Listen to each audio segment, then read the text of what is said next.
Well, welcome to the program, Tony. It's great to have you on board. Looking forward to chatting. Same here. Thanks for having me. First of all, what made you come to Treasury? What made you choose Treasury as your career? So to me, Treasury is finance, and I got to say, I probably was interested in finance from a pretty young age. But the real kicker was graduating from high school. My guidance counselor said, "Hey, go talk to these folks at our bank. They have a scholarship." I was lucky; I got awarded the scholarship, but they said, "You have to be a finance major in order to get this scholarship." And I said, "Sure thing. If you're going to give me money, I'll be whatever major you want me to be." But it was a good fit through and through. Absolutely. Now, just for the listeners, you started your career with Walter Energy. You moved to R.R. Donnelley, then to Norwegian Cruise Lines. You then spent 10 years with the University of Florida and growing all the way to the treasurer role with them. And for the last 3 years, you've been the treasurer of the Miami-Dade County Public Schools. So from your side, what would you say have been the career highlights to date? So it was the Florida International University here in Miami. So it's a little bit different. You know, there's thousands of universities in the States, but it's funny, the one here in Miami. I've picked up on that a few times actually by the guys in the office. You've got to say state university, or you've got to. I've made that mistake a few times. Sometimes those are what would we call fighting words if you say the wrong university, which exactly. is why I'm laughing. But Florida International University is the public research university here in Miami. And I got to say, the couple of career highlights. So the first one was just getting the job in Treasury, and then sort of my career path is sort of a reflection of technology and changes there. I got that first job in Treasury. It was an ad in a newspaper, probably one of the last few ads in a newspaper that we're showing our age, Tony. I still remember. Yes, absolutely. I remember from early in my recruitment career with faxing and ads in the papers. I kept that clipping for the longest time. I might still have it somewhere, but it was fascinating. But that obviously, so just getting into Treasury, first of all, I remember, like I said, the Treasury analyst ad. The next one was getting offered a job. The one that got me to R.R. Donnelley in the end by a buyout team. And not having to apply for a job and just getting an offer. And accepting that offer and moving up to, first it was Toronto, and then ended up moving the Treasury operation from Toronto to Stamford, Connecticut. The next one was at the university, like I said, was taking that step to becoming a treasurer. It was quite a surprise, actually. My boss at the time was the treasurer. The CFO left. My boss was named the interim CFO, and I think honestly, it's been so long ago. It was either 2 weeks or 2 months later. My boss and the interim CFO said he had accepted another job. And so another CFO was coming in, but there was no treasurer at the university. So I was treasurer by default. And that was right around the time when debts and really the variable rate market was I wouldn't say imploding, but it wasn't doing very well, and we were so busy trying to refinance that loan for the university that I didn't really get a chance to look up until, like I said, the new CFO was there, and he looked at me and said, "Hey, you're my treasurer." And I said, "I guess I am." And like I said, it's been a pretty good ride from there, and eventually made the transition over from the university or higher ed to K-12, where I'm at right now, like you said, for 3 years. I love education. I think from a treasury perspective, it's a much underrated industry. Quite fascinating, because there's, particularly in universities, it's like a massive conglomerate where you've got a whole lot of different schools that sit under it. But the finance or the business school versus the engineering school versus the medical are all basically standalone entities. Right. I don't think people realize that. But then also I love, there's a lot of PPP, and investment between private enterprise and university. Like, there's just a lot of really interesting stuff that happens. Talk us through some of the interesting stuff you're involved in at Florida International Uni. Sure. I mean, I think one of the things that was probably the comparable thing is that to corporate is that, the colleges within the university act very much like subsidiaries, but Treasury is still the same in the sense that, let's say at R.R. Donnelley, and it was actually more corporation at the time that were bought by R.R. Donnelley. We had subsidiaries and we would make acquisitions, and they all would have their own bank accounts and loans and investments, but they would be brought into the fold from a treasury perspective, right? And you would have one treasury system. You would have, one set of really disbursement and collection accounts, that what you normally see or typically see. Same thing for the university, even though you have a set of colleges that are really doing the same thing in the sense that, creating knowledge and trying to distribute that knowledge, but doing it in very different fields and having really different directions. They still had one treasury system. You had one, set of bank accounts that was managed by the treasury area. The other sort of interesting thing is that universities are what I would call a pseudo-governmental entity. They fall under a lot of the regulations of a government, but don't have an elected board. They have an appointed board, as opposed to the school district where I'm at right now is an elected board. It's fully a government. It's one of the 90,000 local governments in the U.S. You count counties, cities, all the municipalities, the special districts. You got 90,000 of them here in the U.S. and the school districts is one of those 90,000 local governments. And it's even more, the best term is regulated. We are highly regulated. People want to see exactly where every dollar is spent and that they were spent in the correct place. Treasury operations, more, I guess maybe most interestingly is actually the same, whether you're in the corporate university or in the government, in this space, the K-12 space. The sources of revenues obviously are very different. We get about half our monies from the state appropriation, get half the money from local property and ad valorem taxes. And so that's interesting to learn and see and how those cash flows work. We get a bulk of our local property taxes in November, December. And, we basically go from a zero balance all the way up to about $2 billion in cash in a really short time period. So that's been fascinating to see, every single year I've been here. And Tony, talk to the listeners a little bit about the size and the scale, because you guys have a lot more debt than most people would imagine. But also, as you say, a lot of revenue comes in at one time, gets you to $2 billion, and then you basically whittle that away and have to borrow at the end of the year. Right. So I actually was interested in sort of seeing the scale when it came to K-12. It's about a $5 billion revenue entity, which would put us right at I think number 500 last time I checked on the Fortune 500. Our debt portfolio is actually two big pieces, about $2 billion on what's known as certificates of participation, and then another $1 billion on the general obligation side. So it's about $3 billion there. Investment side, we see, like I said, up to about 2 billion on the high watermark, and we'll be way below. We'll be maybe in the tens of millions at that low watermark, if not for the borrowings that we do every year to bridge that sort of short-term gap. That's the scale overall. So it's quite complex and intricate, really, isn't it? A lot more challenging than you think when you're an external party.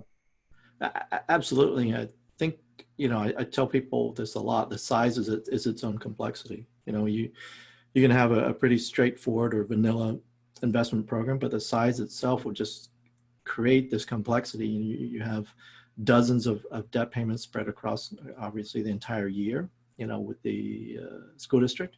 Where at the university, exact same debt, just a little bit smaller. And then I think we had it structured where every single payment was on the 6-month cycle of January, June type payments. And we but we only looked at it at those times. Here, every single week, every single month, we're looking at a sizable debt service payment going out the door, along with obviously all the other inflows and outflows. And Tony, for the listeners, how would you contrast the education sector to the commercial sector from a treasury perspective? Sure.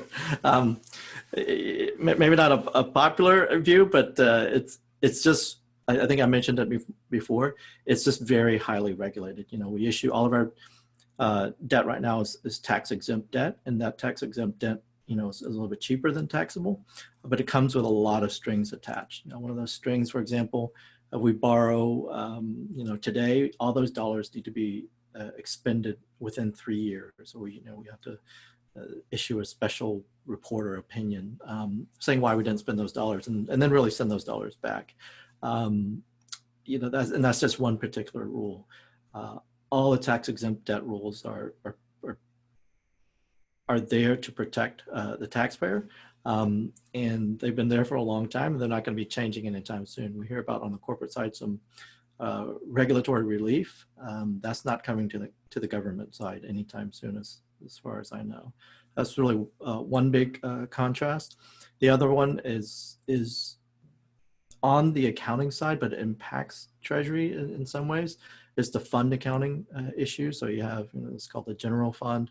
It's usually the bulk of your dollars, but you have other smaller funds, and they create or have revenue sources, and they want to keep those revenue sources isolated to the expenditures in those funds. So that creates interesting dynamics. You know, on the corporate side, if you had a subsidiary that generated some dollars, it really wasn't a big issue to take the profits from that subsidiary and either create a new subsidiary, support another subsidiary, or it really just rolls up overall into the, you know, larger corporate structure. Whereas from an accounting and really regulatory standpoint, you have to keep those funds separate. Surprisingly enough, on a Treasury perspective, those funds can all be pooled, and that's how we get to the investment balances that I mentioned earlier. That's a pooled approach. Those aren't separate accounts. I think some point in time in the past, you used to have separate bank accounts for all your different governmental funds, but that's not the case now. Okay. And in terms of networking, Tony, what's been your approach throughout your career to networking? Sure. I used to think or take a more a shotgun approach. I guess maybe it's the best way. Just meet as many people as possible and talk to folks. I went through a leadership training, and we talked about I think they call it more focused network. You really need to talk to folks that number one, you can help, which I really enjoy doing, and then in theory that could also help you or help me. So it's pretty, like I said, I'm not going to show up at an event and try to meet all, well, I guess no events anytime soon, right? But I'm not going to try to meet every single person at a conference, let's say. But I'll have a peek. I'll see the different sessions or look at different titles for the attendee list, and I'll try to meet, you know, specific people, like I said, on a more guided, I guess, track on the networking side. I think that's been helpful. But like I said, more recently, I think I've been more on the trying to help people side. I'm a true believer in being if you know something, if you can teach something, you truly know something, right? And so if I can help someone and teach someone something, that helps me sort of understand better what I'm doing. And whether that advice is a technical side or if that advice is more on a career side, I think, you know, it really sort of helps me think through, you know, the things that I'm doing. And I said, if I'm trying to help someone else improve, I certainly think that it would help me improve too. Like I said, it's more on, I said, some on the technical side, but mostly on the development side and leadership side that I'm trying to help folks with these days. You know, I think we talk a lot about mentors, and now I think I've been on a couple of formal mentor tracks, but that, you know, there's a lot of informal mentoring too. I used to actually teach some classes at the university, you know, say for fun and for practice, and I actually have lasting relations, quite a few relationships still with my former students, and keep track of them and talk with them about how their careers are going, and just sort of, like I said, just ask them, and if they ask for guidance, certainly try to provide whatever advice fits, you know, that situation. Yep. If If you were able to go back and give advice to yourself back when you were starting your career, what were the things that you know now that you wish you had known back then? That's, that's a really good question. I think, I got to tell you, I think I got some really good advice at just good points in my career. And one of those pieces of advice was, if you want to move up, you got to be willing to move, right? And I think I mentioned earlier, I made that move up to Toronto, and Connecticut, and made the move down to here to Miami, and that's absolutely been true. Anytime I made those moves, usually it meant a move up. A little bit tougher now with wife, 2 kids, and sort of a settled life here in Miami, but certainly that's always stuck in my head. Obviously, I think the obvious advice would be technically sound and be willing to learn always, is something that I would advise. I don't know if I really would have needed to tell my younger self that. Maybe learn a little bit faster.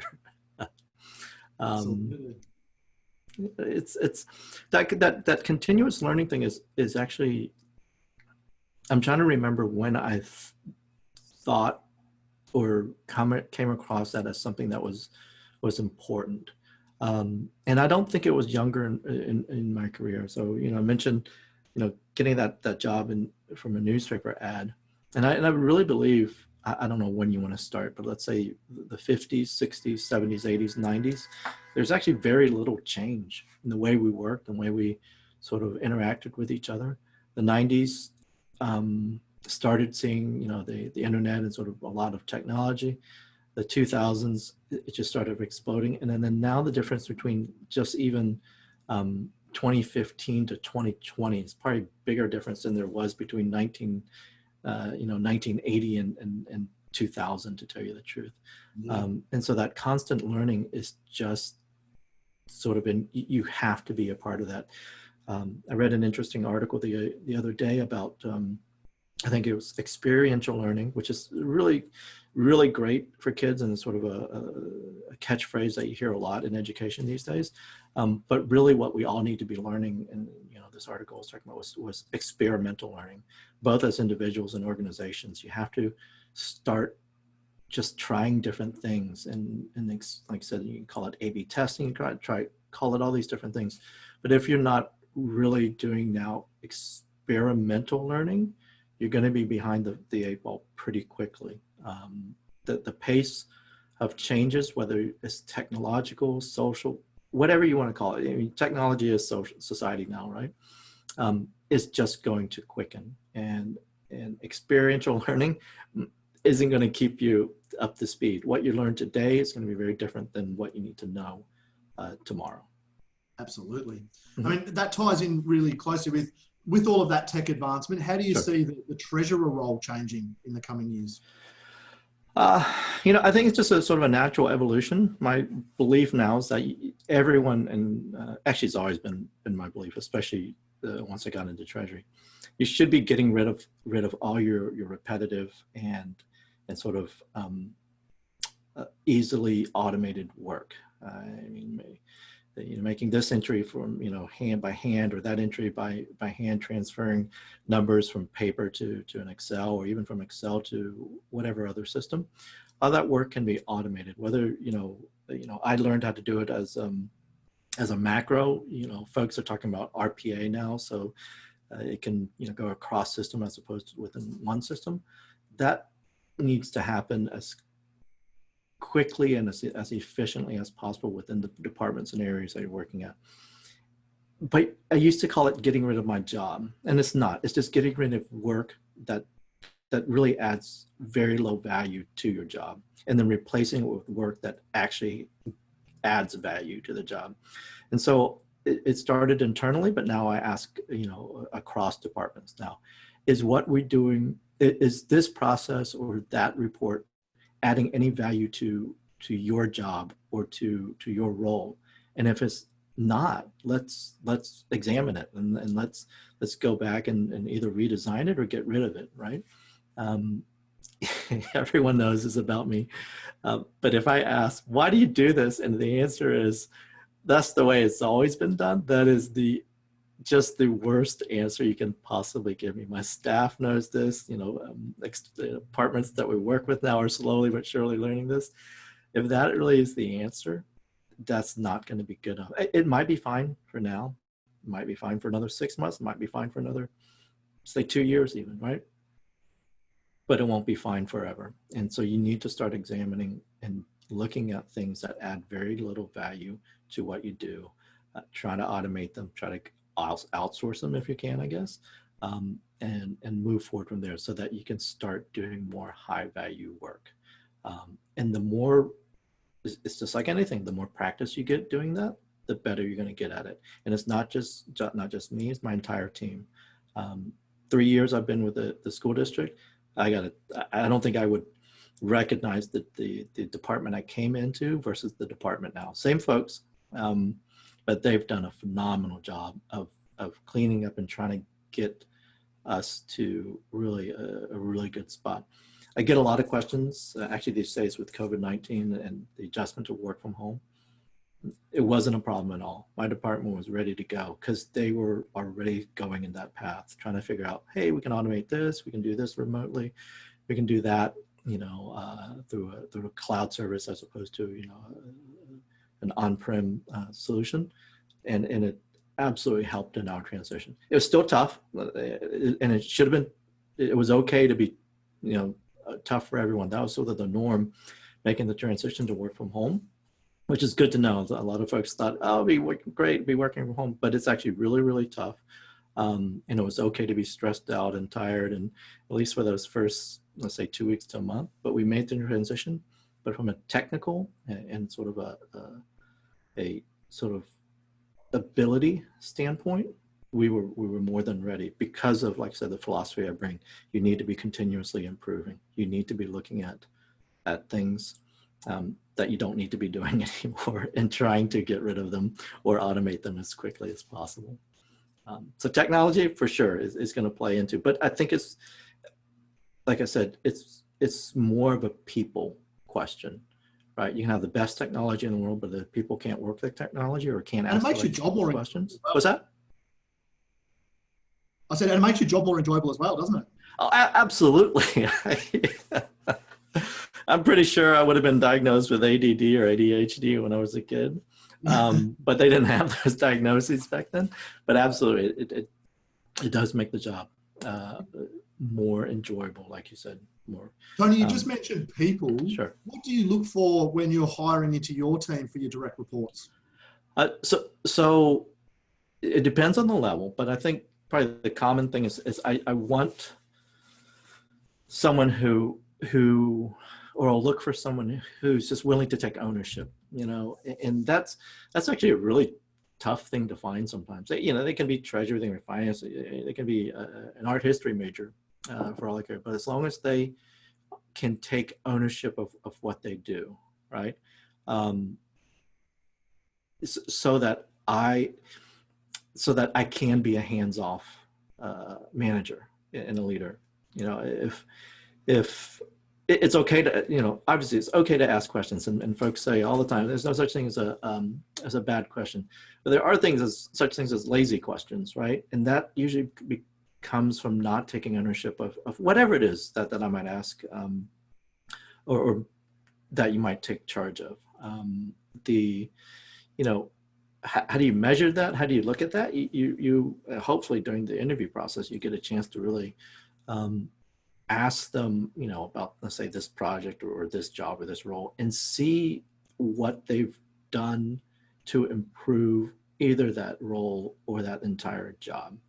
We've all seen the resume advice. You got to talk about the situation, tell you what action you took, and then measure out or talk about the numbers, how they improved, right? That's part of the ownership side, and not everything is measurable, right? But if you cannot show an improvement in your prior roles, it's going to be tough to convince me that you took ownership. In every single job, there can be improvements made. I don't care. You could be, we're finding out our grocery stores are really essential, right? But I think I had this question actually one time. Someone said, well, how can I bag groceries? How can I show that I improved? And I said, listen, there are good ways to bag groceries and there are bad ways to bag groceries. Did you learn the good way, and then did you improve it somehow? And then let's put that down. Let's say, oh yeah, I learned to put, I don't know anything about bagging groceries. I'm terrible. But let's say, well, I put all the frozen items in one bag because, or I put the frozen items on top of the meat. I have no idea, right? But if they start show that interest and ownership in anything or in everything they do, actually, that's really a good indicator. Like I said, they could be from any background educationally, but they'll be a good fit with me and I think how I try to manage departments. In your mind, Tony, what do you think makes a successful treasurer in the eyes of the CFO, the CEO, the board? This is a tough one. What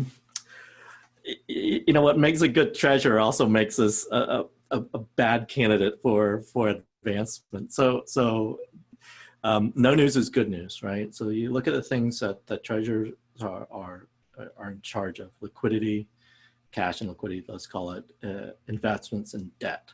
The last thing you need is for any one of those things to be a squeaky wheel, right? You have a crisis in any one of those areas, you're not having a good day, number one. You're not really being a good treasurer. So a good quiet treasurer is I think probably top priority. But that also, like I said, it makes it tough to go to be a great advancement candidate, because you're not always in the middle of huge crises, right? You're not trying to make payroll every single day, which is a situation I had one time. Not caused by me, by the way, it was caused by someone else. But those types of things that, no news is good news is number one. The other thing is my philosophy that and why treasury jobs are all the same. Your job is to manage and interact with the financial markets, right? And so you're an outward looking finance professional. Accounting is mostly inward and retrospectively looking. You got budgeting or financial, it's budgeting for the government side, financial planning for the corporate side is forward looking, but both of those finance areas are mostly inward looking and dealing with your, let's say, your customers, our internal customers or in your interactions. Finance is, treasury is about external. And so you're looking externally, dealing with external people. And then on top of that, much of what you've already done or do has been outsourced. To think about banking, that's really, that's an outsourced function, but you need to manage that, right? And being a good manager of all those areas that really is relationship based and dealing with, I think we were talking about earlier, people, is a really important skill to have as a treasurer. Now, I think that makes a great advancement, skill for treasurers, having to deal with those external parties and look ahead, and also deal obviously from a day-to-day perspective all the way to, for us 30, 40 years out for the debt are great things to have. And you need to have a treasurer with that type of ability to look both on the day-to-day and then all the way out, for, in this case, the school district or any organization you're with. And that's always been true. Most treasury folks probably start in the cash management side, so that's cash positioning. So day-to-day, you might grow into or move into, let's say the investment side. So you take the excess dollars that you have, if that's the situation in your organization. And then eventually you get to the debt side. But you see all the common elements are really the financial markets, but you still have to have that day-to-day and that strategic view to be a good treasurer for organization and for your CFO. Definitely. Well, and also like you just said then, no surprises. Like if you're doing a really good job as a treasurer, yep. no one tends to know about you. But the minute something explodes, you're definitely front of mind, aren't you? Well, Tony, absolutely. Thank you very much for your time. As I say, I love the education sector. Thank you for enlightening us, and I look forward to chatting with you again sometime soon. Absolutely, pleasure has been all mine. Thank you.